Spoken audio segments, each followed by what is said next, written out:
So it could be either a very busy end of this year's legislative session or sort of a dud. Jimmy Vielkind from the Wall Street Journal is here with analysis. Jimmy, thanks for being here. Good morning. So do you think that the governor's impeachment probe, this is the big question for me, is the impeachment probe from the Assembly going to suffocate everything else that's going to happen in Albany over the next 2 months until lawmakers are supposed to leave in June?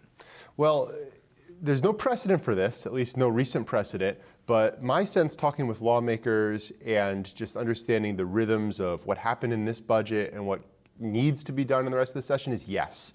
It seems that we're starting to hear some push for advocates by various issues, but lawmakers I talk to sound wiped out. Governor Cuomo seems like he doesn't have much that he wants to see happen. And even legislative leaders say that it's been a draining budget session. There were strains that emerged within the Democratic conferences, and a lot of the policy items that had been on the table for this year were settled in the state budget. I think we'd be having a very different conversation if mobile sports betting and some of the gambling issues did not make it through in that final 10-bill spending plan. But they were resolved, and my guess is you're going to see a pretty light agenda for the rest of the year. Do we know what and I guess I know the answer, but do we know what the impeachment inquiry looks like right now? Like what's happening? We don't know because it's all done kind of behind the scenes, but do you get a sense of how that's moving along? I spoke this week to Assemblyman Michael Montesano. He's a Republican from Long Island, and he's the ranking GOP member of the Judiciary Committee, which oversees that impeachment probe. He said that more than 100 people have reached out through the hotline set up on April 1 by the impeachment investigators.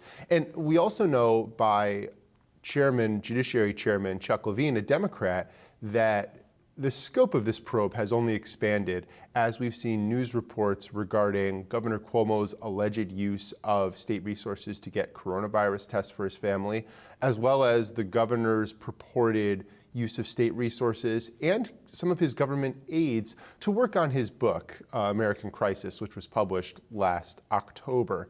So the inquiry has a lot on its plate, and in addition to sort of its core mission of assessing allegations of sexual harassment and inappropriate workplace conduct against the governor, as well as state policies toward COVID-19 and the bridge over the Hudson River between Nyack and Tarrytown, which I will not name. I was going to say, are you going to say the name of the bridge? I will get lots of reader email, Dan, and I want to spare that. And we should just note, as always, that Governor Cuomo has said he's cooperating fully with all of these inquiries. He's denied inappropriately touching anybody, and he's apologized if his workplace behavior made anybody uncomfortable. Yes, and I think the vibe between the governor and the legislature is even shifting, just like incrementally, just a little bit day by day. They're coming together, and never a kumbaya again, I don't think. But there's not so much animosity, at least publicly, because I think the further that we get down this, the less accusations are coming out, so there's less pressure, and then lawmakers are kind of just moving along and trying to get business done. But ahead next year is the race for governor. We don't know if Andrew Cuomo is going to be on the Democratic ticket. He said he was going to run, and then I asked him a few weeks ago, and he basically said, I don't want to talk about politics right now. The Republican ticket is starting to form.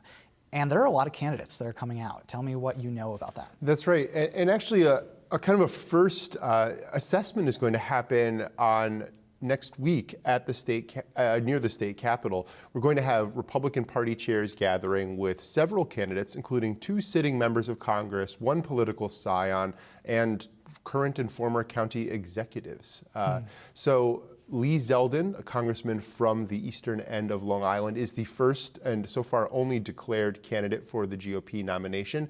Zeldin's a former state senator. He is a military officer, and he was able to raise $1 million, his campaign said, in the first day of his candidacy. Of course, one of the problems with being a Republican candidate in a deep blue state like New York is you're often seen as non-viable. And if you're seen as non-viable, no one will give you money. And if you don't have money, you're never going to be viable. And it's just this vicious cycle from which prior Republican nominees, especially against a strong incumbent like Governor Cuomo, have not really been able to escape.